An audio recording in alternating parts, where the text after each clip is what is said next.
네, 하나님 말씀 보도록 하겠습니다. 마태복음 23장 13절부터 23절까지의 말씀입니다.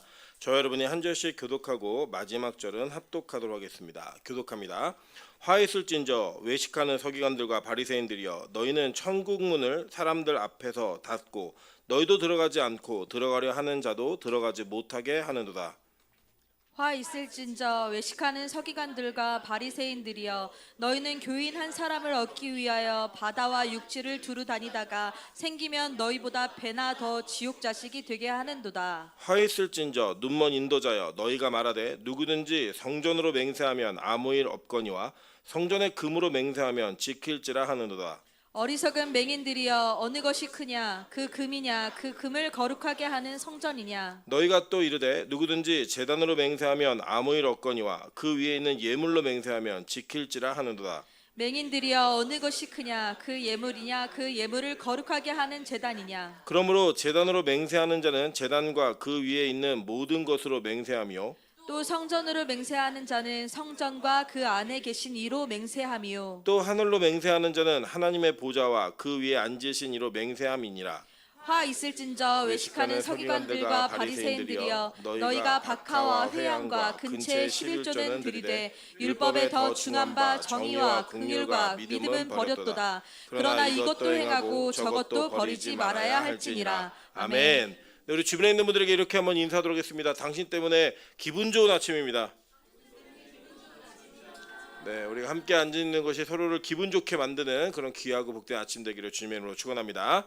네, 오늘은 마태복음 23장 13절부터 23절까지의 말씀을 가지고 화를 복으로라는 제목으로 하나님 말씀 증거하도록 하겠습니다. 이 마태복음의 후반부는 예수님의 마지막 고난 주간을 계속 그리고 있습니다. 근데 여러분 아시다시피 주일이 이제 종려 주일에 대한 이야기인데, 그 주일의 이야기는 굉장히 짧게 끝납니다. 짧게 끝나고 월요일 날은 이제 여러분 우리 배웠다시피 성전의 폐쇄 사건과 무화과나무를 저주하는 사건이 기록되어 있습니다. 그리고 지금 여러분 배우고 있는 22장부터 25장까지가 화요일 날 있었던 예수님과 바리새인들과의 논쟁, 그리고 예수님의 가르침입니다. 그러니까 아마 이 전체적인 내용으로 봤을 때 화요일에 집중되어 있는 진술들이 많은 것 같아요. 이유는 뭐냐면 이런 거예요.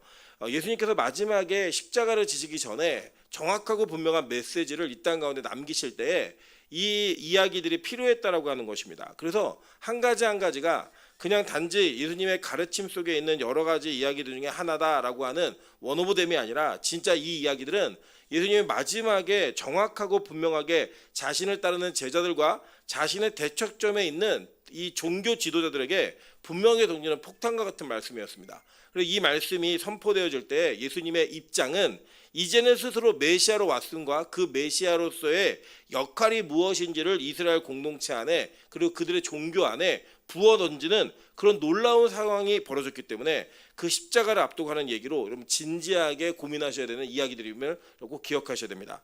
자, 그런 과정 속에서 오늘 이 내용은 원래 전체 23장의 후반부는 화에 대한 이야기입니다. 화 있을진저라고 얘기하는데, 이 화 있을진저에 대한 이야기가 원래 옛날 성경에는 8번이 나와가지고 이제 마태복음 5장에 나와 있는 팔복, 마카리오스 이렇게 외쳤던 팔복과 이 팔 저주가 화 있을지가 이게 이게 대치적으로 보이는 거다라고 얘기하는데, 실제로 여기 보시면 성경에 그 없음이라고 읽으신 거 있으시죠, 그죠? 14절에 없음이라고 이렇게 봤습니다. 이게 뭐냐면 사본학적으로 오래된 사본들과 정확한 사본에는 여기 성경 구절이 없는 거예요. 원래는 우리 옛날 성경에는 어떤 내용들이 있었냐면, 과부의 가산을 삼키며 외식으로 길게 기도하는 서기관들과 바리새인들을 화했었죠, 이 내용이거든요. 근데 그게 이제 원래는 없는 이야기인데 아마 주석처럼 쭉 달아놓은 게 나중에 점점 들어온 것 같아요. 그래서 어떤 사본에는 이게 앞에 있기도 하고 뒤에 있기도 해가지고 이게 끼워 넣었다라고 하는 거는 거의 맞습니다. 그래서 의도적으로 후대의 사람들이 성경의 팔복과 이 팔 화 있을진저를 맞추기 위해서 넣었다라고 보여지지만, 이제 우리는 그 내용을 본문 그대로 읽는 것이 중요하다고 저는 보여집니다. 그래서 저는 7화 있을진저라고 여러분에게 말씀드리면서 이 이야기를 진행해 보도록 하겠습니다. 여러분, 근데 이 화 있을진저에 대한 선언은 사실은 예수님께서 독립적으로 하신 사역이 아니었어요. 이 선언과 이 선포는 이미 구약에서 선지자들이 자신의 예언적 사명을 감당할 때에 범죄하고 있는 이스라엘 공동체를 향해서 외쳤던 이야기들입니다. 한번 볼까요? 이사야 5장 8절입니다. 가옥에 가옥을 이으며 전토에 전토를 더하여 빈틈이 없도록 하고 이 땅 가운데에서 홀로 거주하려 하는 자들은 화 있을진저라고 얘기해요. 자, 이것도 이제 한글 성경이 번역을 좀 잘못해놨는데 원래는 화 있을진저가 맨 앞에 있어요. 맨 앞에 위치하면서 선포가 어떻게 되는 거냐면 이 화 있을진저라고 얘기하는 겁니다. 히브리어는 이게 오이예요. 오이. 우리 먹는 오이하고 발음이 똑같아요. 히브리어는 이게 오이고 이게 헬라어로는 우아이라는 단어인데 오이라고 하면서 외치는 거예요. 우리도 왜 그러잖아요. 너 혼난다 이렇게 하면서 그 다음에 이제 막 혼나야 될 명목을 막 얘기하잖아요. 그런 것처럼 이 화 있을진저를 먼저 외친 겁니다. 근데 어떤 이들에게 화가 있다라고 얘기했냐면 보세요. 가옥에 가옥을 이으며 전투에 전투를 더하여 빈틈이 없게 하고 이 땅 가운데에서 홀로 거주하려 하는 자들은 화 있을진저라고 얘기하는 거예요. 자, 그러니까 이게 뭐냐면 하나님께서 이 땅 가운데 이스라엘 백성에게 약속의 땅을 허락하실 때에 그 땅에 대한 소유권을 모든 땅이 누구 거라고 선언하셨어요? 하나님 거라고 선언하셨다고요. 그리고 이 땅들을 분배해서 청지기의 역할로서 그 땅을 기업으로 주었다라고 이야기합니다. 이 기업이라는 히브리어의 원어의 의미가 뭐냐면 계승하다, 이게 세습하다라는 의미예요. 그러니까 우리나라는 지금 이제 한국 교회나 뭐 기업들의 세습 때문에 세습이라는 단어 자체가 부정적이 되었지만 하나님께서는 세습이라고 하는 그 의미를 땅에다가 부어 주셨습니다. 이건 무슨 의미냐면요. 한 번 받은 땅은 그 자녀들에게 계속 상속이 된다는 거예요. 그러니까 이게 와 그러면 부를 독점하나 보다 이게 아니고요. 하나님께서 제비뽑기로 나눠준 땅이 다른 이들에게 혹시 팔리더라도 그 팔리는 것은 그 땅의 소산물을 파는 거지 그 땅 자체를 파는 게 아니에요. 왜냐? 땅은 누구 거예요? 하나님 거기 때문에 그걸 사고 팔 수 있는 대상이 아니었다라고 하는 겁니다. 그런데 어떤 이들이 있었냐? 이게 여러분 이게 전쟁 중에도 돈을 버는 사람이 있습니다.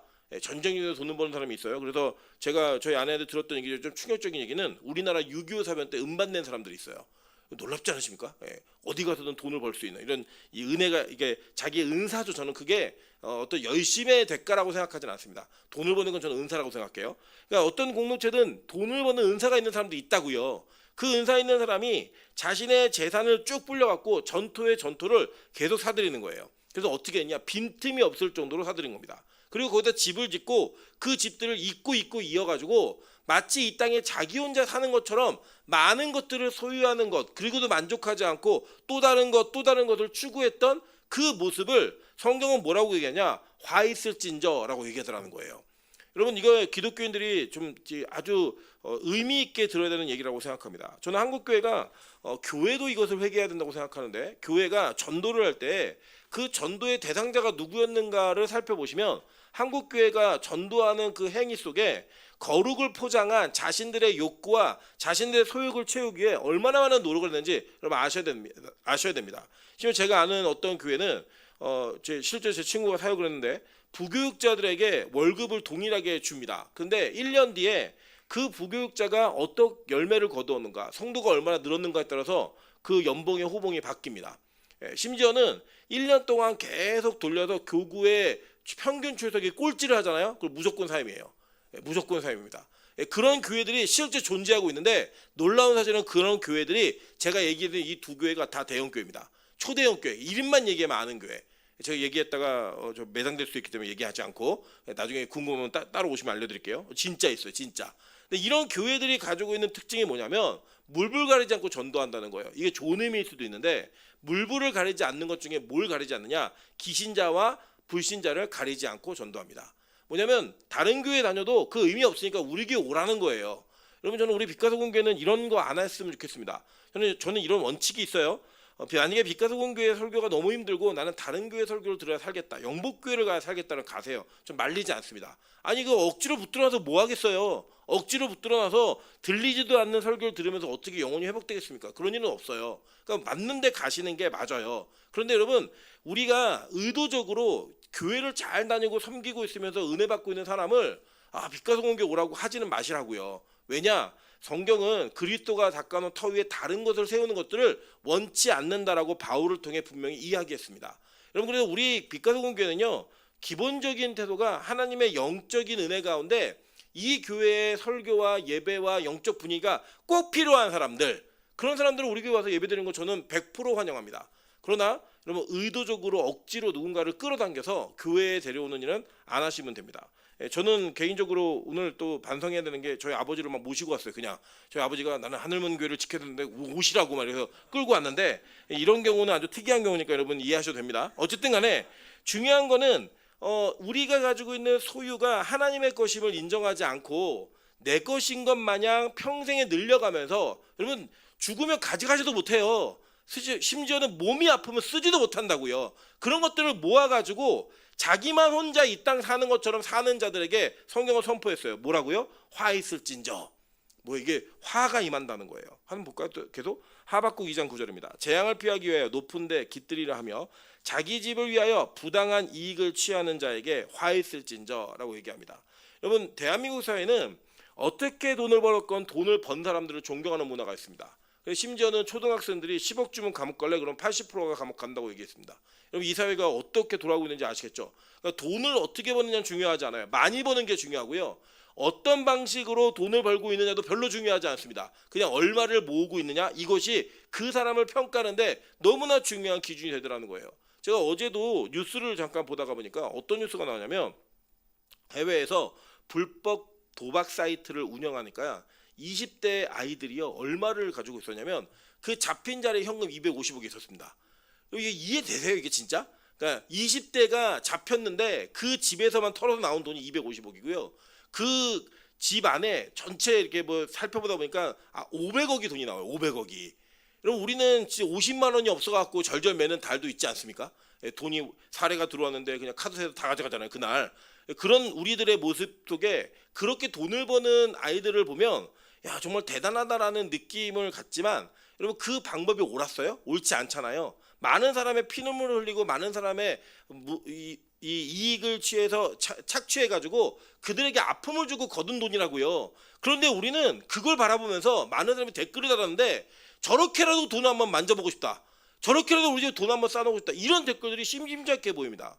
이런 게 대한민국 사회예요. 여러분 우리도 그렇지 않습니까? 내가 이것이 어떤 방식이든 간에 내 안에 내 주머니에 돈을 챙길 수 있으면 그 방식이 설사 옳지 않다 하더라도 그것을 추구하고 있는 사회. 여러분 그게 바로 이 땅의 모습이었고 그때에 하박국 선지자가 하나님께 따져 묻는 거예요. 하나님 이거 보세요. 이 인간들이 이렇게 먹고 잘 사는데 부당한 이익을 취해서 잘 살고 있습니다. 그들에게 화가 있어야 됩니다. 라고 선언하는 심판적 메시지예요. 아모스 5장 18절. 여기는 번역을 잘 해놨는데 이 의미가 이거예요. 뉘앙스가. 화 있을진저. 이게 먼저라고요. 선포가.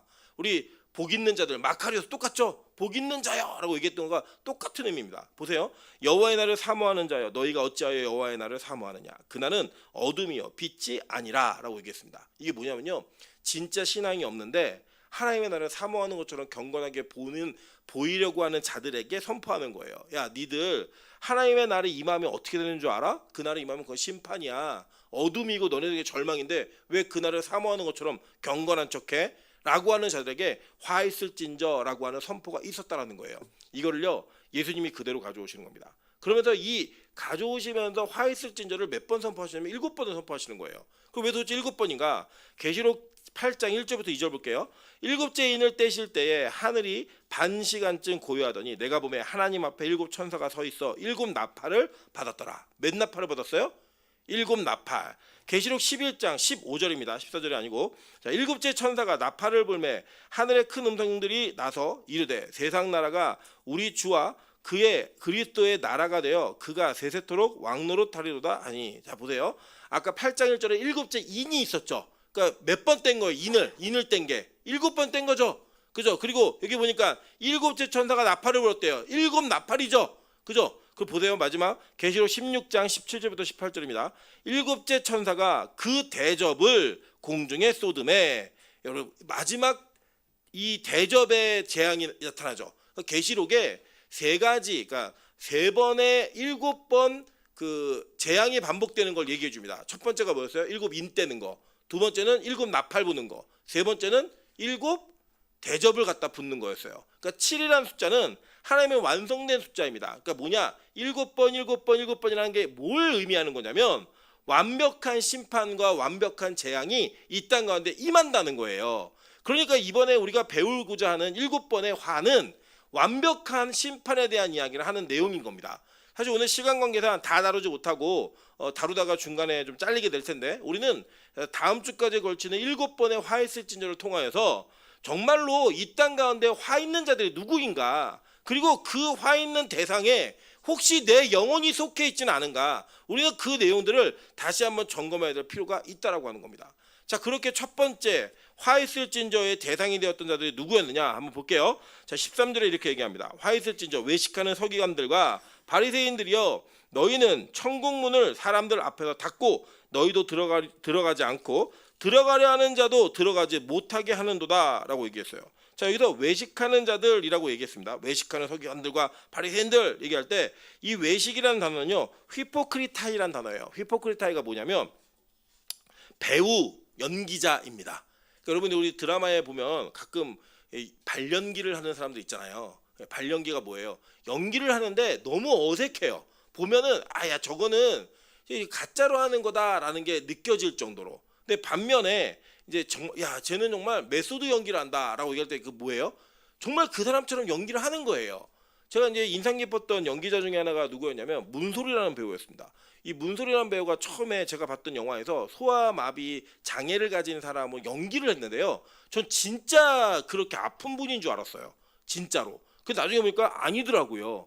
예. 심지어는 여러분 어떤 역할을 하면 그 역할에서 빠져나오지 못할 정도의 몰입이 있어가지고 배우들이 후유증을 겪는 이런 내용들을 얘기합니다. 근데 우리가 그때 연기 잘한다라고 얘기하는 건데 사실은 뒤집어 얘기하면요, 뭐냐면 정말 거짓말을 잘하는 거예요. 나는 원래 그 역할이 아닌데, 나는 그런 캐릭터가 아니고 그런 삶의 모습이 아닌데 그 사람처럼 완전히 동화되어 가지고 그 사람처럼 보이게 하는데 사람들이 다 속는 거예요. 다 감동합니다. 여러분 거기 영화나 드라마에 나오는 배우들이 진짜 그 상황에 대해서 우는 거예요? 아니잖아요. 작가가 써준 대본에 의해서 연기하고 우는 거예요. 그 뭐예요? 가짜라고요 사실은. 근데 그 가짜가 사람들에게 감동을 주더라는 거예요. 감동을. 그리고 뭐예요? 막 우리 자매들 보면은 막 거기 남자 배우가 나왔고 여자 배우가 뽀뽀하고 그러면 자기가 뽀뽀하는 것처럼 막 설레고 막 이러잖아요. 다 가짜고 연기인데, 근데 그런 내용에 왜 속느냐? 연기를 너무 잘하기 때문에. 근데 여러분 보세요. 이 바리새인들과 서기관들에 대한 이야기를 할 때에 예수님이 그들을 평가한 게 뭐냐면, 야 니네 정말 훌륭한 연기자야, 너네 정말 훌륭한 배우야 라고 얘기하신 거예요. 그리고 화 있을 징조가 붙어 있는 겁니다. 자, 이게 직업적인 영역에서 그렇게 한다라고 하는 건 우리가 비난할 수 없는 거예요. 연기를 잘하는 건 비난 아니라 이게 칭찬을 받아야 되는 이야기죠. 근데 이게 종교적 영역으로 들어오면요, 이거는 화 있을 징조의 대상이 된다라는 겁니다. 여러분 우리가 경건하지 않음에도 불구하고 경건한 모습으로 살아가는 자들이 얼마나 많은 줄 아세요? 특별히 어떤 자들이 있었냐? 문을 잠그는 자들이 있었다는 거예요. 문을 잠그는 자들. 나도 안 들어가고 너도 들어가지 마. 예. 여러분 이게 한국 사회에는 이게 참 저는 이게 맞는 것 같아요. 뭐가 맞냐면 우리는 남이 잘 되는 꼴을 못 봅니다. 내가 못 먹더라도 쟤도 못 먹게 해야 되는 게 우리의 심정에 평안함을 줘요. 쟤만 먹으면 안 돼, 쟤도 먹으면 안 되고 나도 안 먹을 건데 너도 먹지 마라고 하는 거예요. 여러분 보면요, 율법 교사들은 그 당시에 자신들이 가지고 있는 종교적인 행위가 어떤 의미를 가지고 있는지 모르지 않았다고요. 모르지 않았는데 관행적으로 받아들였던 그 관행의 결과물을 자기의 유익으로 취하다 보니까 그 의미를 잊어버린 채 그 유익을 추구해 갔던 거예요. 이 뒤에 있는 이야기 사실 다 비슷비슷한 이야기인데 연결되어 있습니다. 자, 문을 닫는 자들이 누구였냐면, 자 보세요. 누가복음 11장 52절부터 54절의 병행 구절이에요. 화 있을 징조 너희 율법 교사여, 너희가 지식의 열쇠를 가져가서 너희도 들어가지 않고 또 들어가고자 하는 자도 막았느니라 하시니라. 거기서 나오실 때에 서기관들과 바리새인들이 거세게 달라들어 여러 가지 일을 따져먹고 그 입에서 나오는 말을 책잡고자 하여 노리고 있더라라고 얘기합니다. 자, 여러분 한번 생각해 보실까요? 예를 들어 저한테 누가 이렇게 얘기하는 거예요. 임철 목사님 너무 말라갖고 볼품 없어요라고 얘기하면 제가 화가 날까 안 날까요? 화 안 나죠. 근데 누가 저한테 얘기하는 거죠. 목사님 너무 머리가 크고 배가 많이 나왔어요. 이렇게 얘기하면 제가 화가 날까 안 날까요? 그럼 화가 날 수도 있죠. 팩폭을 맞았으니까. 무슨 말인지 이해되세요? 그러니까 우리가 누군가를 이야기할 때 터무니없는 이야기를 하면 그 터무니없는 이야기가 그에게는 상처가 되지 않아요, 사실은. 근데 뭐에 화가 나냐면 터무니없지 않은 이야기가 들려졌을 때 화가 나는 겁니다. 뭔가 나한테 가능성이 있는 근거가 있는 건데 저걸 얘기해? 막 분노하는 거예요. 그 당시에 서기관들과 바리새인들은 어떤 사람들이었냐면 지식의 열쇠를 가지고 있는 사람들이었어요.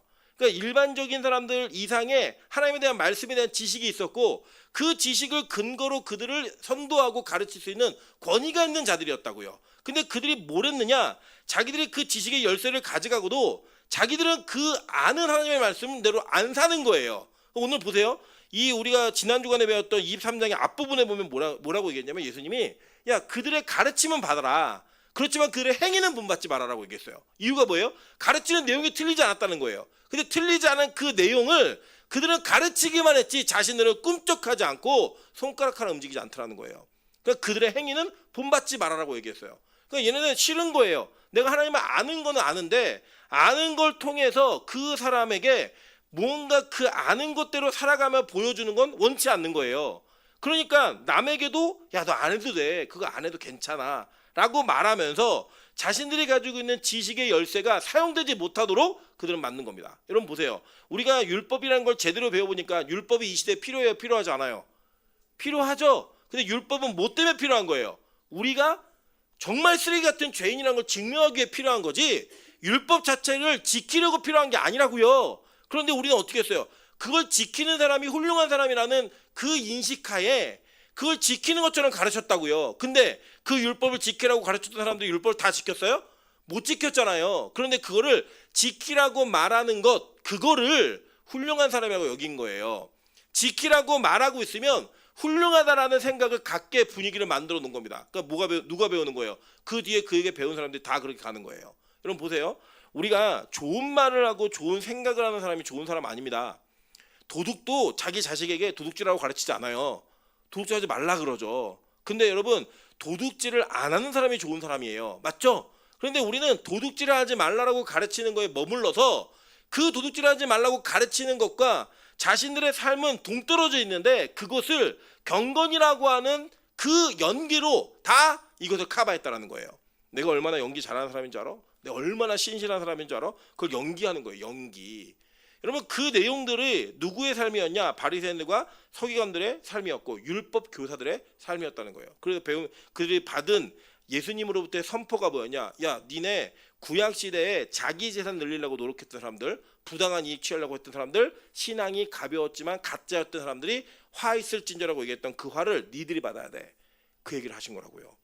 여러분 우리 그렇게 얘기하죠. 흉내라도 내. 그러면 돼. 아니에요. 성경은 뭐라고 얘기하냐면 흉내가 아니라 이게 진심이고 정말이어야 된다라고 얘기하는 겁니다. 그럼 볼게요. 마태복음 15장 5절부터 6절에 이렇게 얘기합니다. 너희는 이르되 누구든지 아버지에게나 어머니에게 말하기를 내가 드려 유익하게 할 것이 하나님께 드림이 되었다고 하기만 하면 그 부모를 공경할 것이 없다 하여 너희의 전통으로 하나님의 말씀을 패하는도다 라고 얘기했습니다. 자 이게 뭐예요? 고르반이라고 하는 드림으로 인해서 나는 드릴 거 드렸기 때문에 아버지 어머니께 드릴 게 없어요 라고 얘기해요. 그러니까 이게 뭐냐? 하나님 얘기하시는 게 예수님 얘기하신 게 너희의 전통으로 뭘 패하는 거예요? 하나님의 말씀을 패했다라고 얘기하는 겁니다. 여러분 지금 현재 한국교회도요 얼마나 많은 쓸데없는 전통이 많은지 아십니까? 여러분 우리 합동교단의 예배 모범에 뭐가 써 있는 줄 아세요? 주일날 먹은 모든 음식은 토요일날 준비한다 여기 써 있어요. 그 예배 모범은 여러분 예배는 정답이 없습니다. 모범이라고 하는 거는 그냥 이렇게 하면 좋겠다라고 하는 본에 대한 이야기이지 꼭 이렇게 해야 된다라는 얘기는 아니에요. 그죠? 그런데 이것 자체가 율법주의적으로 잡아가지고 여러분 주일날 그러니까 제가 뭐 그런 얘기 하시더라고요. 어떤 목사님이 주일날 선생님들이 가서 간식을 샀더니 쇠유통에 버렸대요. 맞아요 틀려요? 여러분 틀린 거예요. 애들이 먹어야죠. 애들 먹이는 거를 그거를 뭐 버린다 안 버린다 이런 율법적 개념으로 접근하면 안 된다고요. 그게 아님에도 불구하고 우리는 그걸 지키는 것을 훌륭한 신앙의 표본으로 보더라는 거예요. 여러분 안에도 있지 않으십니까? 내가 가지고 있는 전통, 내가 가지고 있는 습관 이런 것대로 얘네들이 예배하지 않으면 그 못 견디는 거예요. 여러분 제가 재밌는 얘기 하나 해드릴까요? 어제 저희 아내가 찬수가 예배 시간에 막 존다고 막 분노해갖고 막 문자로 막 보낸 거예요. 근데 저희 아내가 더 졸아요. 제가 보면 자기는 조는데 조는 아이는 못 견디는 거예요. 그리고 막 찬수가 10살인데 이제 예배를 한번 실패하면 저희 아내는 너무 힘들어하고 그것 때문에 막 열받아하는 거예요. 그래서 여러분 제가 보면요 저희 아내는 10살 때 예배를 안 드렸거든요. 여러분 우리 그렇지 않습니까? 막 세신자한테 막 주일학교 학생들한테 어린애들한테 예배 잘 드려 막 화를 내고 막 그들에게 막 쏟아부을 때 여러분 자신을 고민해 보라고요. 여러분 여기 빛가도원교회에 계신 대부분의 분들 언제부터 그렇게 매일 예배 드리셨어요? 말 길어야 7년밖에 안 됐잖아요. 근데 매일 예배 안 드리고 있는 사람 보면은 막 분노하고 그게 신앙이냐 막 이렇게 하지 마시라고요. 우리가 예배를 드리는 그 모습은 하나님의 은혜 가운데 이끌림받아 변화되어진 모습이지 여러분 안에서 나온 열심이 아니라고요. 그게 없는 사람들을 오히려 위로하고 기다려주고 그들이 하나님 앞에 나올 수 있도록 우리가 얘기해 주는 게 은혜잖아요. 머리로는 다 알아요. 이거 들으면 다 이해가 되고 동의가 된다고요. 근데 막상 내 아이가 예배 시간에 졸고 있으면 열받는다고요. 우리 남편이 예배 시간에 졸면 열받는다고요. 내 딸이, 내 아들이, 내 남편이, 내 부인이 졸고 있으면 막 쥐어뜯고 싶고 막 이런 마음이 들어요. 언제부터 이렇게 예배 잘 드셨다고요. 여러분 우리 그런 거 아니잖아요. 실제로 우리는 하나님으로부터 받은 은혜가 우리를 움직여서 바꾸는 사람들이지 내 열심과 내 노력으로 바꾼 사람들이 아니에요. 그래서 우리나라는 그 눈으로 상대를 보더라는 거예요. 그게 뭐예요? 율법 교사들의 특징이었어요. 우리가 가지고 있는 전통으로 하나님의 말씀을 폐하는 자들이었다고요. 여러분 구원은요 예배드리는 횟수로 가는 거 아닙니다. 구원은 예배드리는 그 예배 대상이 성경에서 말하는 예수님이어야 가는 거예요. 여러분 믿음의 경력과 여러분의 신앙의 연조가 여러분을 구원하는 거 아니에요. 어제 믿었더라도 진짜 그 예수를 영접한 사람들에게 구원이 있는 겁니다. 여러분의 신앙의 습관이 남을 평가하는 기준이 되지 않기를 소망합니다. 하나님의 말씀의 기준을 무너뜨리는 그런 선악과를 따먹은 인간의 죄악을 그대로 반복하는 자들이 아니기를 소망합니다. 여러분 그래서 보세요. 이렇게 얘기합니다. 마태복음 23장 3절부터 7절이에요. 그러므로 무엇이든지 그들이 말하는 바는 행하고 지키되 그들이 하는 행위는 본받지 말라. 그들은 말만 하고 행하지 아니하며 또 무거운 짐을 묶어 사람의 어깨에 지우되 자기는 이것을 한 손가락으로도 움직이려 하지 아니하며 그들의 모든 행위를 사람에게 보이고자 하나니 곧 그 경문띠를 넓게 하며 옷수를 길게 하고 잔치의 윗자리와 회당의 높은 자리와 시장에서 문안받는 것과 사람에게 랍비라 칭함을 받는 것을 좋아하느니라 라고 얘기했어요. 여러분 그래서 뭐예요? 자기는 손 하나 까딱 안 하려고 그래요. 남한테 지적하고 시키는 그 행위를 뭐라고 얘기해요? 야 너 정말 연기 잘한다 라고 얘기한 거예요. 제가 그 하늘문에 좀 친하게 가깝게 지내는 쌍둥이 아빠가 있습니다. 이 쌍둥이 아빠랑 무슨 얘기를 하다가 이렇게 얘기하더라고요. 특세래요. 그래서 막 얘기하기를 제가 진짜 특세하기 싫어 죽겠다 제가 이렇게 얘기했어요. 이 쌍둥이 아빠가 저한테 이렇게 얘기하는 거예요. 자기는 목사님 너무 좋대요. 이유가 뭐냐면 솔직하다는 거예요. 보통 목사가 아무리 싫어도 성도 앞에서 얘기 안 한다는 거예요. 근데 얘기를 하더라는 거예요. 그것도 진심으로. 그거를 들으면서 제가 은혜 받았어요. 뭐라고 얘기냐면 저는 목사가 왜 저래 이럴 줄 알았거든요. 근데 이 친구가 뭐라고 얘기냐면 목사님은 가리지 않고 솔직하게 다 얘기해서 좋대요. 그게 무슨 얘기예요? 자기도 그 마음이라는 거죠. 근데 그걸 말 못하고 있는 거예요. 우리 뭐예요? 다 연기하고 있는 거예요. 다. 어떻게 연기하냐? 예배 좋아하는 것처럼, 예배 잘 드리는 것처럼, 정말 신앙 좋은 것처럼 그 연기하면서 그 연기자들이 또 다른 연기자들을 만나갖고 얼마나 누가 연기 잘하나 이 경쟁을 하고 있더라는 거예요. 그게 누구였어요? 율법 교사들, 바리새인들, 서기관들이었다고요. 자기는 움직이려 하지 않아요. 근데 연기만 잘하는 거예요. 그때 당시에. 그리고 뭐예요? 기도할 때 평소에는 기도 안 하는데 교회에 오면 열심히 기도하고 평소에는 기도 생활이 안 되는데 대표 기도할 때는 최선을 다하는 기도를 하는 것처럼 막 눈물에 막 우는 기도를 하고 울지 말라는 얘기 아니에요. 우셔도 돼요. 근데 그렇게 신앙생활하는 그 모습을 통하여 그들은 자신이 말씀이라고 하는 지식의 열쇠를 가지고도 열지도 않고 남도 못 들어오게 하는 그런 잘못을 범하고 있더라는 거예요. 여러분 보세요. 우리가 그 문을 열고 들어갈 수 있는 건 딱 하나예요. 딱 하나. 이 문을 열 수 있는 분이 딱 한 분입니다. 볼까요? 계시록 3장 7절부터 8절입니다. 빌라델비아 교회의 사자에게 편지하라. 거룩하고 진실하사 다윗의 열쇠를 가지신 이 곧 열면 닫을 사람이 없고 닫으면 열 사람이 없는 그가 이르시되 볼지어다 내가 내 앞에 열린 문을 두었으되 아멘. 이걸 예수가 하셨다는 거예요. 니들 지식으로 못 열어. 가지고 있어도 니들은 안 열고 닫은 문을 열 마음도 없고 남도 못 들어가고 니도 안 들어가잖아. 이게 누가 열어버린 거예요? 예수님이 그 문을 열어버리더라는 거예요.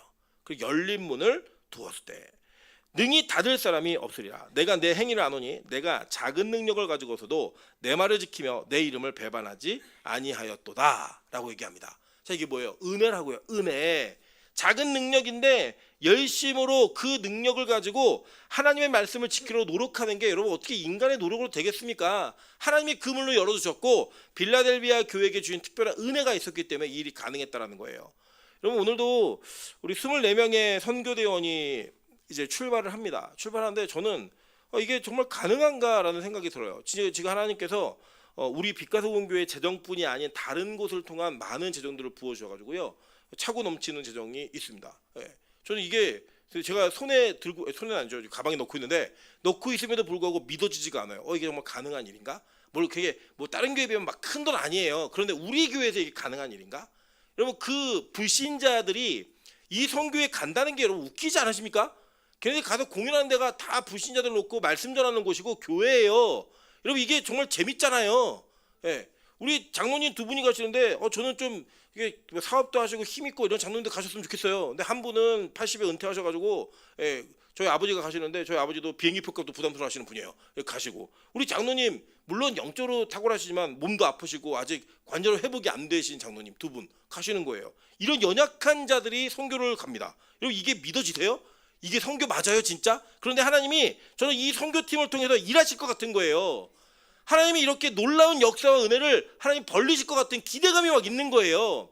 여러분 그거는요 하나님이 주시는 은혜 속에서 하는 거지 우리가 정해놓고 하는 게 아니라고요. 제가 하나님 빛가서공교회가 내년에도 사용받을 수 있게 도와주세요. 저는 내년에도 또 가니까 여러분 다 잘 준비해서 이렇게 이렇게 얘기 안 할 거예요. 하나님 우리 교회가 내년에도 사용받을 수 있게 도와주십시오. 우리의 열심과 힘이 아니라 우리의 연기가 아니라 안 좋았는데 좋았다가 아니라 모두가 다 기쁨으로 동참하고 가서 즐거움이 있고 행복이 있고 영혼 살리는 그 영적 승리가 있는 그런 선교를 계속할 수 있게 좀 도와주세요. 그 하나님이 그 문을 여셔야지만 가능한 일이라는 거예요. 왜냐 여러분 이게 왜 가능하냐? 하나님이 열쇠를 교회에게 주셨습니다. 한번 볼까요? 마태복음 16장 18절부터 19절입니다. 또 내가 네게 이르노니 너는 베드로라. 내가 이 반석 위에 내 교회를 세우리니 음부의 권세가 이기지 못하리라. 아멘. 자 그러면 이렇게 얘기했어요. 내가 천국 열쇠를 내게 주리니 내가 땅에서 무엇이든지 매면 하늘에서도 매일 것이요 내가 땅에서 무엇이든지 풀면 하늘에서도 풀리리라 하시고 아멘. 교회에게 뭐 주셨어요? 천국의 열쇠를 주셨다고요. 저는 우리 빛가서공교회가 다른 큰 욕심 없습니다. 그냥 우리 교회를 통해서 천국 문이 열려 있었으면 좋겠어요. 그리고 가라지가 없는 교회는 없으니까 제가 모두라고는 얘기 못합니다. 그러나 우리 모두가 이 하나님의 나라를 바라보며 그 하나님의 나라를 꿈꾸며 이 문을 통과하기를 힘썼으면 좋겠습니다. 그 다른 교회보다 비율적으로 상당히 높은 비율에 이 천국에 가는 은혜가 있었으면 좋겠어요. 그럼 우리 빛가서공교회 그렇게 되길 소망합니다. 왜냐 하나님이 왜 아멘 안 하세요? 그런 교회가 되길 소망합니다. 빛가서공교회에 하나님이 교회 천국의 열쇠를 주셨다고요. 천국의 열쇠. 그 열쇠를 열 수 있는 그 메시지가 강단에서 끊어지지 않게 도와주시고 우리 앉아있는 성도들이 그 하나님의 나라의 문을 열린 문을 들어가면서 남을 같이 데리고 들어갈 수 있는 은혜가 있는 곳이 되기를 소망합니다. 여러분 그렇게 걸어가는 걸음 속에 빛가서공교회가 이 화 있을진저의 대상이 아니라 복 있는 사람의 대상이 되는 그 은혜가 있기를 바랍니다. 자, 그 뒤에 한번 볼게요. 그 뒤에는 누가 나타났냐면 그 다음에 두 번째 화 있을진저예요. 어디면 15절입니다. 다 같이 한번 읽어볼까요? 자, 시작.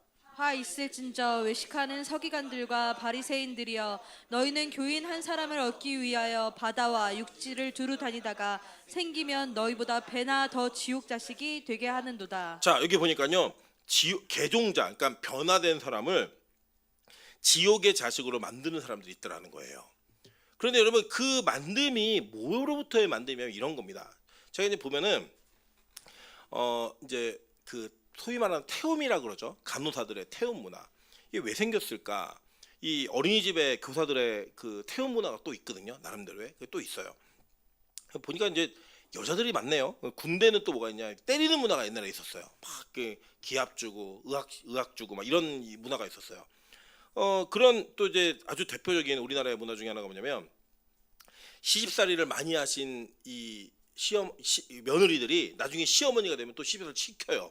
예, 대부분 다 그런 건 아닌데 많은 분들이 그러더라고요. 왜 그러나 봤더니 자기가 무언가 노력하고 자기가 통과한 고난의 문을 남들은 쉽게 가는 게 싫은 거예요.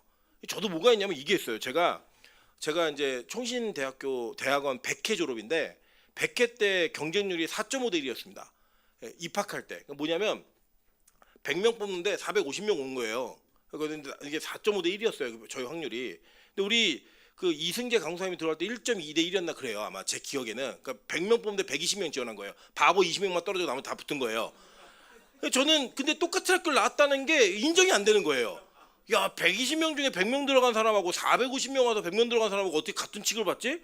제가 마치 뭐 연봉도 더 받아야 될 것 같고 막 이런 막 그 제 안에 있는 그 아주 더러운 그 비교 의식 막 이게 있는 거죠. 여러분 이게 되게 우리 안에 있습니다. 없지 않아요. 그래서 뭐가 있냐면 더 혹독하게 막 뭔가를 시키고 싶은 마음이 막 있는 거예요. 그래서 제가 어떤 생각이냐면 다음부터 면접 볼 때 성경 시험을 볼까. 예, 막 저희 때는 막 3년씩 준비하고 4년씩 준비해서 막 학교 붙었는데 요새 6개월만 준비도 막 붙어요. 3개월 준비하고 붙고 막 이래요. 어느 사람이 없으니까 꼴찌에도 30분 안 하면 붙는 거예요, 그냥. 이런 걸 보면서 제 안에 내가 참 악한 인간이구나라는 생각이 있습니다. 이거 저는 사실 진심은 아니에요. 그런데 여러분 알아듣기 쉬우시라고 얘기한 거예요. 자, 근데 이게 뭐가 있냐면 사람이 이런 게 있는 거예요. 이 율법 교사들과 바리새인들이 자기의 믿는 후계자들을 만들기 노력을 되게 많이 합니다. 그 당시에는 스승과 제자가 어떤 관계 속에 있는가가 명예였어요. 명예. 막 제자를 찾았는데 이 찾는 사람들에게 뭘 했냐면 자기보다 더 지옥의 백성을 만드는 거예요. 더 율법주의적 성향을 강화시키는 거예요. 왜 그러느냐? 그들이 하나님을 제대로 모르고 자기의 제자를 만들고 있기 때문에 이런 일이 벌어진 겁니다. 한번 볼까요? 자, 로마서 10장 2절부터 4절입니다. 내가 증언하노니 그들이 하나님께 열심히 있으나 올바른 지식을 따르는 것이 아니니라. 하나님의 의를 모르고 자기의 의를 세우려고 힘써 하나님의 의에 복종하지 아니하였느니라. 그리스도는 모든 믿는 자에게 의를 이루기 위하여 율법의 마침이 되시느니라 라고 얘기했어요. 여러분 이게 우리 교육자 사이에도 있더라고요. 제가 뭐 원치는 않는데 하나님이 저를 금식을 좀 많이 시키셨잖아요. 금식을 해갖고 그 금식의 끝에 우리 민하영 전도사님도 거기 이은 사모님을 시작으로 우리 이승재 강사, 민하영 전도사 다 금식을 했어요. 그러니까 이 세 사람이 다음번에는 김민정 간사라는 거예요. 김민정 간사는 그거 할 마음이 전혀 없거든요. 근데 그냥 자기들끼리 정했어요. 다음에는 김민정 간사라는 거예요. 뭐냐? 나는 했는데 왜 니는 안 해? 이게 있는 거죠. 그러면서 계속 몰았다 하면 40일 해야 된다 뭐 별별 얘기 다 나옵니다. 이게 뭐냐면 우리 안에 내가 겪은 그것이 내 의가 되잖아요. 그러면 내 의만큼 미치지 못한 사람들을 멸시하고 경멸합니다. 그러면서 너도 거길 통과해야 우리와 같은 레벨에 설 수 있어 라고 하는 의식이 우리 안에 있다 없다? 있는 거예요. 그래서 나는 빛가성문교회 장로가 어렵게 되는데 니는 왜 쉽게 돼? 뭐 나는 권사가 잠깐만 오랜 기간 동안 걸렸는데 얘는 막 오자마자 되네? 이런 이야기들이 우리 안에 막 화자가 되는 이유가 뭐냐면 이게 회자가 되는 이유가 뭐냐면 여러분이 가지고 있는 그 의가 하나님의 의가 아니라 내 의가 되었기 때문에 그런 생각이 생기더라는 거예요. 야, 나 내 열심으로 이만큼 이루었는데 너는 왜 이렇게 안 해? 이런 마음이 있는 거죠. 저도 가끔은 무슨 생각이냐면 이런 거예요. 제가 주변에 목사님들 가운데 목회 설교를 되게 편하게 하시는 분들이 계시거든요. 그냥 뭐 대충 뭐 그냥 성경 몇 번 읽고 5분 만에 가서 설교하고 막 이런데요. 그러면 제가 막 제 안에 막 화가 있어요. 어떤 화가 있냐면 저는 밤새 준비하거든요. 물론 밤새 성경만 보는 건 아니에요. 놀기도 하고 막 그래요. 안 풀리면 놀다가 엎드려 자다가 다시 일어나서 또 다시 하고 막 이래요. 근데 항상 이 말씀을 잘 전해야 된다는 압박감과 그 강박이 저에게 항상 있어요. 그래서 토요일 날 저녁에 그러니까 주일날 설교가 없는 토요일 저녁이요. 원래 마음이 편하고 막 기뻐야 되는데 그렇지 않아요. 뭔가 되게 큰 일을 안 한 것 같은 막 느낌이 있다고요. 그런데 여러분 제가 이거를 저는 사실은 하나님의 은혜라고 생각합니다. 왜 그러냐면요. 저는 원래 책을 보고 책상에 앉아 있는 기질이 아니에요. 제가 가지고 있는 원래 성향은 저는 그냥 막 체험하는 거 좋아하고 막 상상하는 거 좋아하고 이러지 뭔가를 앉아가지고 진드가 뭘 보는 그런 스타일이 아니에요. 여러분 아시겠지만 저도 ADHD가 있어가지고 하나의 일에 집중하는 게 어렵습니다. 그래서 우리 기쁨 집사님이 자기도 ADHD래요. 그러면서 얘기한 게 컴퓨터 창에 10개씩 띄워놓고 막 일한대요. 근데 제가 그거 들으면서 저거 난데 이렇게 생각이 들어가지고 저는 막 책도 막 몇 권씩 펴놓고 다 같이 봅니다. 이거 보다가 저거 보다가 계속 봐요. 그런 제가 계속 그 자리에 앉아갖고 6시간 7시간을 버티면서 밤을 새면서 설교 준비한다는 거 저 은혜예요. 하나님 은혜. 저 그거 알아요. 저는 분명히 아는데 제가 그렇게 하지 않는 목사들을 정지하고 있더라고요. 저 게으른 자들, 저 준비 없는 자들 이런 마음이 저에게 있더라고요. 여러분 그게 뭐예요? 나도 이렇게 했는데 왜 너는 안 해? 이 마음이 있는 거예요. 그리고 뭐예요? 율법 교사들이 자기가 한 행위에 대해서 나만큼 올라오라는 그 이야기를 계속하는 겁니다. 그러니까 뭐예요? 계속 강요도 간 사람들이 거기 올라오겠죠? 그리고 그들은 또 누굴 길러내겠어요? 자기보다 또 더할 사람들 계속 길러내는 거죠. 그게 뭐예요? 지옥의 백성들을 계속 양산해내는 거예요. 저는 한국교회가 지옥 백성들을 만들어내는 공장이었다고 생각합니다. 우리 어머니 아버지 때는 뭘 어떻게 했는데 우리 믿음의 선배들은 교회를 어떻게 지켰는데 니들은 이게 뭐야? 여러분 그 시대에 맞는 문화가 있어요. 예를 들면 지금 제가 볼 때 청년들과 다음 세대는요 새벽기도 하기 힘들어요. 문화 자체가 그래요. 문화 자체가 새벽기도 성향이 아니에요. 그래서 그냥 우리는 저녁예배 드리는 거예요 매일. 그런데 마치 새벽기도를 안 하는 것이 굉장한 신앙의 결계를 벌인 것처럼 여러분 그렇지 않다고요. 여러분 지금 저희 세대도 그렇고요. 건물 짓는 거에 별로 큰 관심 없어요. 짓는 거보다도 있는 거 잘 활용하자. 뭐 이런 게 있어요. 마찬가지예요. 우리 권사님들 맨날 말씀하시는 그러잖아요. 아껴 써라. 아껴가지고 집 사야지. 여러분 지금 집 못 사요. 아껴가지고. 집을 못 사는데 그렇게 안 살면 마치 흥청망청 쓰는 것처럼 얘기한다고요. 여러분 그런 모든 기준이 어디서부터 오는 거예요? 내의가 있는 거예요. 내의가. 엄마는 어떻게 살았는지 아니? 아빠는 어떻게 살았는지 아니? 제가 웬만하면 젊은 사역자에게 좀 잔소리 안 하려고 되게 많이 노력합니다. 왜냐하면 제가 꼰대가 될 것 같은 그런 불안감이 있는 거예요. 제 안에. 제가 뭐 힘들 때가 많아요. 이렇게 보면은 제 기준에서는 이거 아닌 것 같은데 이런 느낌이 있을 때가 있거든요. 그런데 그거를 말을 뱉으면 제가 뭘 얘기해야 되냐면 나 때는 안 그랬어. 이 얘기 꼭 해야 된다고요. 저도 경험했던 일이니까 그 과정들을. 근데 이렇게 그걸 얘기해버리면 제가 뭐예요? 또 제 기준으로 얘기하는 거잖아요. 저분들에게 인도한만 하나님의 계획이 있어요. 그 걸음이 있다고요. 제 걸음과 달라요. 그런데 그 걸음을 제가 꼭 필요할 때는 얘기해 줄 수 있지만 제 기준으로 그렇게 얘기하지 않아요. 그게 제가 가지고 있는 저 나름대로의 또 싸움이에요. 저와의 싸움. 이게 내 의인가? 내가 내 의로 말하는 건가? 그럼 하지 말아야지. 기도 되게 많이 합니다. 그래서 항상 제가 뭘 얘기하고 싶을 때는 하나님 기도해요. 하나님 제가 예를 들어서요. 하나님 제가 명수 집사하고 얘기하고 싶은 일이 있는데 이걸 얘기하는 게 하나님 뜻이면 꼭 둘만 있게 해주세요. 노력하진 않아요. 꼭 둘만 있게 해주세요. 그러니까 만약 그렇게 형이 안 만들어 얘기 안 해요. 아 내가 꼰대질 하려고 그랬구나. 그럼 말아요 그냥. 여러분 그래서 은혜가 그를 움직이게 만들어야지 내 열심과 내 기준이 사람을 바꾸고 움직이는 게 아니더라는 거예요. 그래서 여러분 다 내려놓으셔야 됩니다. 여러분 우리 권사님 장모님 때는 권사님 장모님께 청년들 때는요. 교회라는 곳은 그냥 사회적으로 경건한 곳이었어요. 그리고 이 교회에 올 때는 담배 피던 사람도 술 먹던 사람도 뭔가 정돈을 다 하고 옷도 잘 차려입고 머리도 단정하게 하고 이게 그렇게 왔다고요. 그리고 이제 모자 같은 거는 이게 막 쓰면 안 되는 문화였어요. 그냥 그래서 모자 쓰면 예의 없는. 근데 여러분 놀라운 사실은 조선시대 때는 갓을 쓰는 게 예의였어요. 근데 이게 바뀌었다고요. 그냥. 그런데 지금은 청년들이 그렇지 않아요. 젊은 세대가 그렇지 않다고요. 다음 세대요? 그렇지 않아요. 이 애들이 막 노는 거 있잖아요. 뭐 저 유초등부 때 교회 주변에 있는 오락실에서 항상 그 오락실 문 밖에서 기도하시는 집사님들이 계셨어요. 악의 속으로 무너뜨려 달라고. 그리고 자기 자식이 거기 있으면 지옥의 배선을 꺼내더니 머리채를 붙들고 질질 끌고 나오는 엄마 아빠들이 심심치 않게 있었다고요. 근데 지금은 어떻게 해요? 교회 안에 오락길 갖다 들었어요. 여러분 그 힘드시죠 마음에. 어떤 분들은 어떻게 교회에다 오락길 들어? 쟤네는 저게 문화예요 그냥. 그들이 가지고 있는 그냥 삶의 영역이라고요. 하나의 영역. 우리 때는 가면 안 되는 이게 안 되는 곳이었는데 지금은 그 아이들의 삶의 그 한 부분이에요. 근데 이해가 안 되는 거죠. 제가 그 최민준이라고 하는 그 남자아이들을 잘 키우는 소장님이 있어요. 그 소장님이 얘기하는 걸 봤는데 되게 재밌어요. 저희 아내가 요새 저희 찬수하는 둘이 게임 때문에 엄청 싸워요. 엄청 싸우는데 이걸 해결하는 가정들이 있다는 거예요. 가정들이. 어떤 가정이 이 문제 해결하느냐? 엄마가 게임을 시작하는 가정이 다 해결된대요. 엄마가 게임을 시작하면 이 불화가 다 끝난대요. 그리고 뭐냐면 게임 용어를 아는 거예요. 용어. 그리고 게임 문화를 아는 거예요. 그러니까 예를 들면 이런 게 있어요. 저도 이제 제가 찬소를 좀 이해하는 게 어떤 게임을 할 때 6명이 한 팀이 되어가지고 다른 한 팀과 싸우는 그런 게임들이 있어요. 경쟁하는 게임이. 근데 그 도중에 게임에 내가 나가버리면 이 5명이 무너져요. 그러면 이제 얘네들이 막 절 신고해요. 신고해갖고 저는 게임 못 하게 돼요.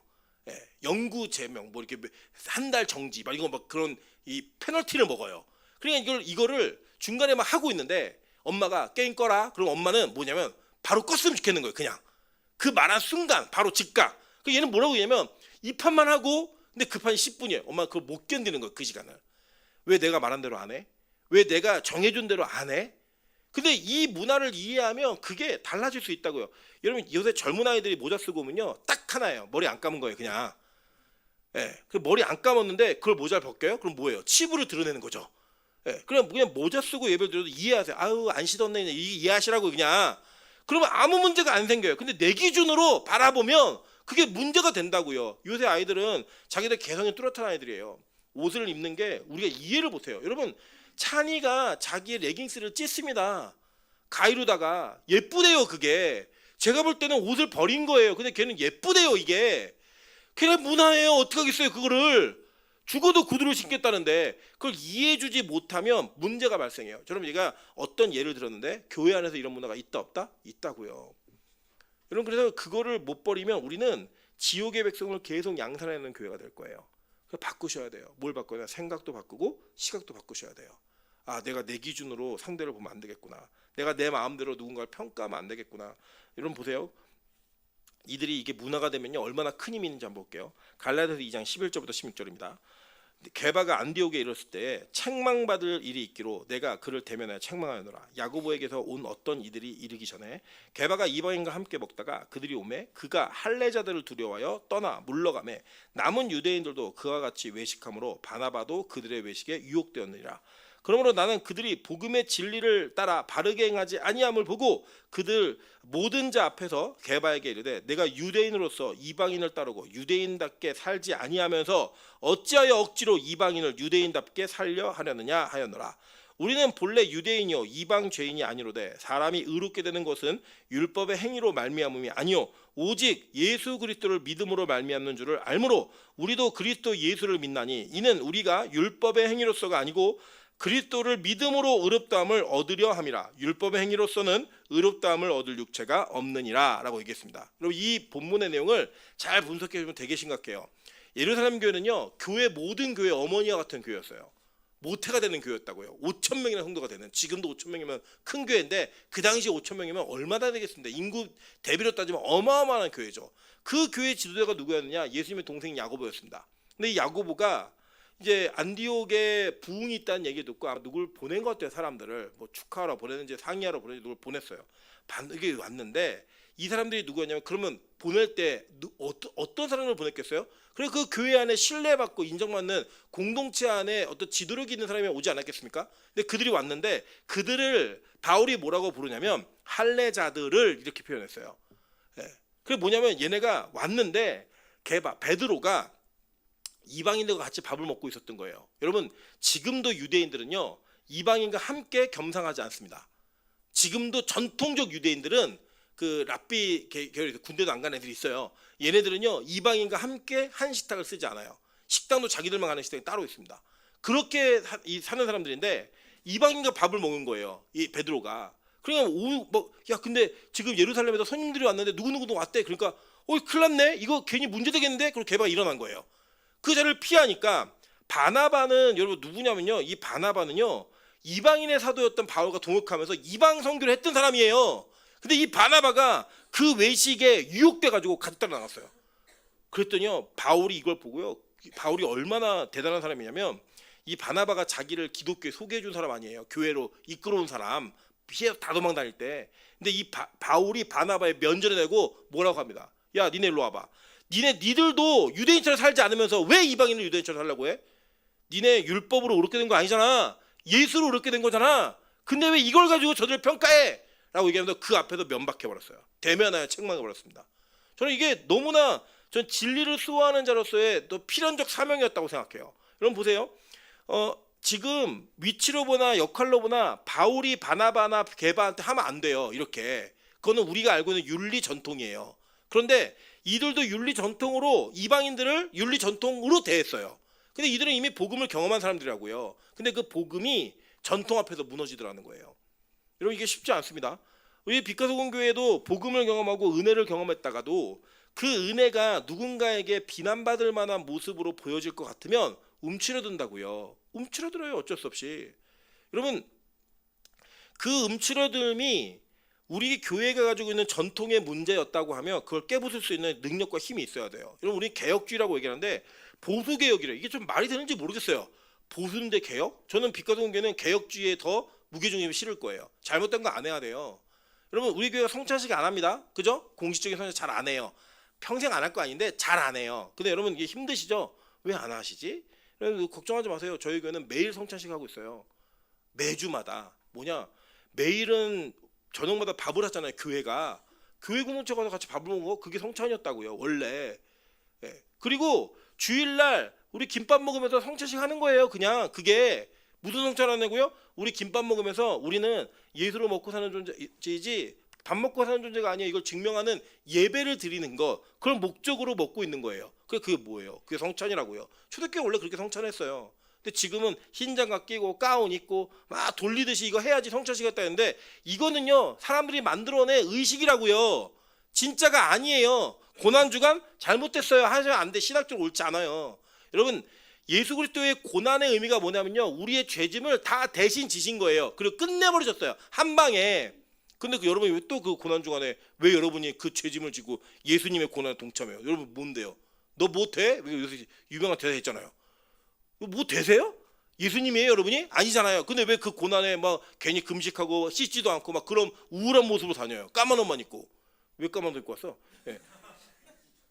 그거 아니라고요. 고난주간에 화려하게 입고 다니세요. 우리는 그 죄악으로부터 예수 그리스도의 단번의 죽음이 영원한 생명으로 우리 바뀌어진 존재라고요. 믿으십니까? 우리에게는 고난주간 없어요. 우리는 부활주간만 있는 거예요. 매일 부활이에요. 매일 부활. 그 부활의 감격과 기쁨을 갖는 게 교회 전통인데 이거 안 하면 이상한 교회. 하는 교회가 이상한 교회라고요. 하는 교회가. 여러분 근데 우리가 그 전통에 매이니까 못 보는 거예요. 그거를. 저는요 성경 해석도 마찬가지라고 생각해요. 성경 해석이 천편일률적이에요. 저는 이게 맞나 싶어요. 왜 맞냐면 교회가 전통으로 해석해 놓은 이 방법과 방식이 진짜 옳은 걸까? 다 사람의 방식이었거든요. 그래서 새로운 도전을 할 수 있는 거잖아요. 꼭 전통이 다 틀렸다가 아니라 새로운 도전을 할 수 있는 거잖아요. 새로운 관점으로 보할 수 있는 거잖아요. 저는 그거 두렵지 않아요. 물론 욕먹을 각오도 하고 있어요. 그리고 그거를 얘기하기 위해서 더 남들보다 10배, 20배 더 많이 봐야지 라고 좀 고민해요. 그러면서 얘기합니다. 그러면 특이한 해석이면 욕을 먹어야 돼요? 저는 아니라고 생각해요. 한번 고민해 볼 수 있죠. 생각해 볼 수 있죠. 왜 그게 안 되는데요? 여러분 그게 안 된다고 성경에 누가 얘기했는데요? 예수님의 해석은요 그 당시에 모든 해석을 다 뒤집는 해석이었어요. 그 바리새인들이 막 달라든 게 뭐예요? 너 왜 우리 식대로 안 가르쳐? 왜 내가 얘기한 거 틀렸다 그래? 그래서 결국 어디까지 간 거예요? 예수님 죽여버렸잖아요. 그 얘기하는 거예요. 눈먼 지도자들이라고 얘기해버리는 거예요. 아예 나중에는 이렇게 얘기했어요. 명수 집사 상처받지만 성경에 이렇게 써 있어. 17절. 어리석은 맹인들이여. 이렇게 얘기합니다. 그들이 뭘 했냐면요. 야, 너네 금으로 성전으로 맹세하면 안 지켜도 돼. 근데 금으로 맹세한 거, 성전에 금으로 맹세한 건 지켜야 돼. 야, 너네 제단으로 맹세한 건 안 지켜도 돼. 근데 제단위에 재물을 갖고 맹세한 건 지켜야 돼. 예수님이요. 야, 제단이나 이 재물이나 똑같은 거야. 성전 안에 있는 금이 성전 때문에 거룩해진 거지 그 금이 거룩해? 아니잖아. 근데 왜 그걸 맹세한 걸 아무것도 아니라 그래? 라고 얘기하시는 거예요. 자, 이게 여러분 보세요. 사람은요. 선악과를 따먹은 이후에 자기들의 한계와 자기들의 관점으로 모든 걸 다 보게 돼 있어요. 저도 마찬가지고요. 우리 모두는 다 그래요. 그래서 우리는 항상 내가 틀릴 수도 있다라고 하는 거, 그리고 내가 작을 수도 있다라고 하는 것을 항상 고민해봐야 됩니다. 여러분 제가 선교 때가 되면 저희 이제 이 여름 선교 때는 저희 아이들 둘을 다 데리고 나갑니다. 쟤네들이 할 수 있는 역할은 크지 않아요. 근데 저는 이 아이들을 데려가면서 그 필리핀에 있는 자기 또래 아이들에게 줄 선물도 사게 하고요. 그리고 이제 가지고 나가서 얘네들 경험하게 합니다. 경험하는 이유가 뭐냐면 저는 사실 제가 어렸을 적에 외국에 갈 기회가 몇 번 있었어요. 근데 제가 거절했어요. 가기 싫다고. 거절하고 났는데 제가 나이가 좀 들어가지고 해외를 좀 이렇게 다니다 보니까 제 생각이 넓어져요. 저는 서울에서 부산이 되게 먼 줄 알았거든요. 되게 먼 줄 알았는데 미국 가니까 옆 동네예요. 중국 가니까 잠깐이 3시간이에요. 여러분 잠깐 기다려도 3시간 기다려야 돼요. 중국에서의 잠깐은 우리가 알고 있는 잠깐의 개념이 아닙니다. 예. 근데 제가 그러면서 세상이 넓구나. 그리고 필리핀에도 가니까 정말 하나님을 사랑하는 사람들이 있더라고요. 저만 예수님 잘 믿는 줄 알았는데 잘 믿는 사람도 또 있어요. 어딘가에. 이런 폭이 넓어지는 것을 통하여 제 관점이 무너지고 새로운 관점이 생기고 좀 더 넓어지는 일들을 저는 굉장히 필요하다라고 생각합니다. 특별히 한국 사람들은 진짜 필요해요. 한국 사람들은요 외국인을 만나는 것도 무서워해요. 여기 시대가 어떤 시대인데 외국인이 앉으면 우리 이상하다니까요. 예를 들어서 이게 그 흑인이 우리 교회 와서 예배드린다. 여러분 계속 쳐다보고 예배 집중이 안 돼요. 계속 쳐다보고 여러분들 말 걸면 무섭고 막 할렐루야 하면 무섭고 이런 막 두려움이 있어요. 여러분 이게 사실 글로벌 시대에는 맞지 않는 우리의 의식인데 이걸 못 깨요. 잘 선입견에 매여 있어서 우리는 한민족이지. 여러분 우리도 많이 섞였어요. 저희 경상도는 외구라 많이 섞였고 이쪽은 몽고라 많이 다 섞였다고요. 우리는 침략당의 역사 너무 길기 때문에 그런 걸 보면요 우리는 내 관점으로만 보는 것이 얼마나 한계가 있는가를 봐야 되는데 이때 당시에 바리새인들과 서기관들의 한계가 뭐였냐면 그들은 자신이 재물이라고 하는 그 영역을 넘어서지 못했습니다. 한번 볼까요? 누가복음 16장 13절부터 14절 한번 볼게요. 집 하인이 두 주인을 섬길 수 없나니 혹 이를 미워하고 저를 사랑하거나 혹 이를 중히 여기고 저를 경히 여길 것임이니라. 너희는 하나님과 재물을 겸하여 섬길 수 없느니라 라고 얘기했어요. 그랬더니요 보세요. 바리새인들은 뭘 좋아해요? 돈을 좋아하는 자들이라 이 모든 것을 듣고 비웃거늘 이렇게 얘기합니다. 그러니까 이 바리새인들은 모든 걸 다 돈으로 평가하는 거예요. 그러니까 성전은 별로 귀하지 않아요. 근데 성전 안에 있는 금은 좋은 거예요. 제단은 별로 중요하지 않아요. 제단 위에 올라온 송아지 한 마리는 너무 귀해 보이는 거예요. 여러분 그래서 그 관점 못 벗어나요. 그 관점으로 계속 모든 걸 바라보는 거예요. 그래서 여러분 보세요. 여러분 누군가 선물을 주면요. 선물을 받았을 때 그 사람이 나를 생각하면서 이 선물을 줬구나로 기뻐하셔야 돼요. 근데 이게 얼마짜리 찍어보는 사람도 있어요. 찍어보고 이게 얼마짜리지? 그래서 그 사람을 평가하는 사람도 있더라고요. 여러분 이게 뭐냐? 이 사람은 선물로 보는 게 아니에요. 얘가 나한테 얼마를 줬지로 보는 거예요. 마찬가지로 여러분 교회 사역도요 하다 보면요. 교회는 효율적인 공동체가 아닙니다. 잘 보세요. 만약에 우리 교회가 기업이라면 우리 교회는 효율적인 곳에만 돈을 써야 해요. 우리가 10,000원을 투자하면 적어도 11,100원이 생길 수 있는 곳에 돈을 써야지 10,000원을 투자했는데 5,000원밖에 들어오자면 돈 쓰면 안 돼요. 그건 기업이 하는 일이라고요. 기업이. 교회 공동체 그런 곳이 아니에요. 교회 공동체는요. 때로는 어떤 곳에 왜 저렇게 우리가 손해를 봐야 되지? 왜 이렇게 비효율적인 걸 해야 되지? 라고 하는 걸 해야 되는 공동체라고요. 이해되세요? 무슨 말인지? 예를 들면 우리 라면 전도를 하면서 라면을 계속 애들한테 무한리필로 제공하고 있잖아요. 우리 교회 할 수 있는 만큼 할 거예요. 막 교회 자산을 팔고 막 단임 목사의 장기를 팔아서 이렇게 하진 않아요. 그런데 할 수 있는 만큼 할 거예요. 근데 그게 되게 비효율적이에요. 만약에 효율적이려면 라면과 물가과 전기세가 1,200원이 나온다. 그럼 1,500원 내게 해야 돼요. 근데 그렇게 안 할 거예요. 저는 앞으로 우리 이제 지금 애들이 많아지고 있어가지고 우리 빛가서 공교가 그 라면 기부금을 만들려고 그래요. 우리 그 성도들이 지나가면서 1,000원씩 넣고 500원씩 넣고 이런 걸로 이 아이들을 섬겨보자라는 마음으로 가볼 생각입니다. 그런데 중요한 건 뭐냐? 이거를요 얼마가 나가고 있네라고 보이면 그 이면에 숨어있는 아이들 영혼을 못 보는 거예요. 제가 일을 왜 하는지 아세요? 우리 교회 소문이 좋아지라고요? 아니에요. 그래서 저는요 청소년 아이들이 갈 데가 없는 아이들에게 갈 곳을 주고 싶고요. 갈 데가 없는 아이들이 갈 곳이 생겨서 왔다가 야 교회는 왜 우리에게 이렇게 무한하게 베풀어주고 있지? 교회는 왜 이 일을 하고 있지? 나도 교회 한번 다녀보고 싶은데 이 마음까지 갔을 때에 우리 강도사님이 거기다가 말씀을 전했으면 좋겠는 거예요. 이 아이들이 예배로 걸어 들어왔으면 좋겠는 거라고요. 지금 당장 누가 안 와도 괜찮아요. 그냥 지속적으로 쭉 하다 보면 하나님이 그걸 통해 일을 하시겠죠. 여러분 우리 주일학교를 세울 때요. 우리 민하연 전사님을 시작으로 해가지고 주일학교 사역자를 막 세웠습니다. 근데 여러분 솔직히 말씀드리면 우리 교회 규모에 주일학교에 부서마다 사역자가 있다? 이거 비효율적인 일이에요. 제가 알아요. 모르지 않아요. 그 비효율성을 생각했으면요. 제가 사역자 안 뽑고 그냥 우리 교회에 있는 평신도들한테 섬기라고 잘 설득해서 얘기했으면 효율적이 됐을 거예요. 재정 사용이. 근데 저는 그렇게 생각하지 않았어요. 전문적으로 자기 영혼이라고 생각하면서 기도할 수 있는 그 사람이 없으면 절대 교회는 성장할 수 없다. 이게 제 주장이었고 그러면 생각해보세요. 있으면 세우지. 그리고 부서가 없는데 아이 부모들이 어떻게 하려고 여기다 맡겨요. 부서가 있어야 될 거 아니야. 한 명이라도. 그 한 명을 위해서 사역자를 뽑은 거예요. 그럴 때 어떤 일이 벌어졌어요? 그래서 결과적으로는 하나님이 우리 교회에 있을 수 없는 은혜를 주셨잖아요. 2명밖에 없던 아이들이 이제 20명이 넘어가는 아이들이 되어버렸어요. 여러분 이 일이 우리가 효율적으로 생각해서 일어나지 않을 일이라고요. 그러니까 여러분 내가 뭘 보고 있는가 어떤 관점으로 보고 있는가를 잘 보시면 내 믿음의 수준과 신앙의 수준이 나오는 거예요. 볼까요 한번? 요한복음 12장 3절부터 6절입니다. 마리아는 지극히 비싼 향유 곧 순전한 나드 한 근을 가져다가 예수의 발에 붓고 자기 머리털로 그의 발을 닦으니 향유 냄새가 집에 가득하더라. 제자 중 하나로서 예수를 잡아줄 가룟 유다가 말하되 이 향유를 어찌하여 300데나리온에 팔아 가난한 자들에게 주지 아니하였느냐 하니 라고 얘기해요. 자 보세요. 우리는 이걸 보면서 아니 그 비싼 향유를 깨가지고 저 발에 바르는 저 예수는 어떤 분이지? 이걸 보는 게 맞는 거잖아요. 그죠? 그걸 누가 본 거예요? 마리아가 본 거예요. 이분은 내가 가지고 있는 300데나리온의 이 나드 한 근보다 더 귀한 분이야. 이게 아깝지 않은 분이야. 예수의 자체를 본 거예요. 그런데 그의 제자였던 가룟 유다는 뭘 본 거예요? 저 300데나리온짜리 야 저 미쳤네. 저거 차라리 팔아서 가난한 자들 나눠주지. 나한테 기부해주지. 이게 뭐냐면 가난한 자들 나눠주라는 얘기가 네가 직접 나눠줘가 아니고요. 이거 우리한테 기부해달라는 얘기예요. 왜요? 보세요. 뒤에 보니까 이렇게 말하면 가난한 자들의 생각함이 아니요. 그는 도둑이라. 돈깨를 맞고 거기에 넣는 것을 훔쳐가밀어라. 그 뭐예요? 얘는 모든 게 돈으로 보이는 거예요. 다. 저거 얼마짜린데. 그리고 그걸 갖다가 훔쳐서 갖다가 넣는 그 행위를 했기 때문에 그 300데나리온짜리 나드 향유가 깨지는 게 너무 화가 나는 거예요. 여러분 저는 우리 빛가서 공교회에 모든 재직들과 모든 성도들이 하나님의 사역을 자기의 눈으로 보지 말고 하나님의 눈으로 볼 수 있는 은혜가 있길 소망합니다.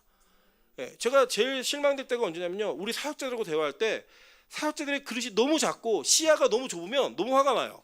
아니, 하나님이 우리에게 맡겨줄 게 얼마고 우리가 하나님께 받은 은혜가 얼만데 결국 생각하는 게 그 정도 수준인가? 뭐 이게 저는 너무 괴로워요. 그냥 평신도나 믿지 않는 분들이나 세신자가 얘기하는 건 전 괜찮아요, 솔직히. 그럴 수 있죠. 그분들은 믿음이 없는데 시각이 얕은데, 근데 제가 믿고 함께 동역하고 있는 사역자들이 그런 믿음 없는 이야기할 때 너무 속상해요. 마찬가지예요. 장로님, 권사님들 우리 교회 안에서 좀 믿음으로 큰 마음과 큰 생각으로 큰 비전으로 이 교회와 사역을 바라보셨으면 좋겠는 거예요. 여러분, 우리 뭐 모인 거 모여봐 많아졌지만 뭐 100명도 안 되는 이내 모여가지고 꽁냥꽁냥 뭐 아끼고 뭐 한다고 어떤 거대한 일이 벌어지겠어요? 그렇지 않아요. 그냥 하나님, 우리 빛가서 온 교회를 정말 끊임없이 사용해 주십시오. 그 일을 위해서 우리가 하나님께 우리 몸과 마음과 생각과 물질을 던질 때에 하나님 이 작은 것들을 통하여서 놀라운 위대한 일을 이루시면 그럼 우리가 하나님께 사용받는 기쁨과 영광 가운데 참여하는 거잖아요. 그게 우리 교회 영광 아니겠습니까? 근데 그걸 내 시각과 내 시야로 본다? 그러니까 자꾸 분쟁과 다툼이 일어나는 거죠. 여러분, 예수님이 어떤 분이냐? 예수님은 그 당시에 모든 이들이 크다고 얘기했고 중요하다고 얘기했던 성전보다 더 큰 이이심을 스스로 선포하셨습니다.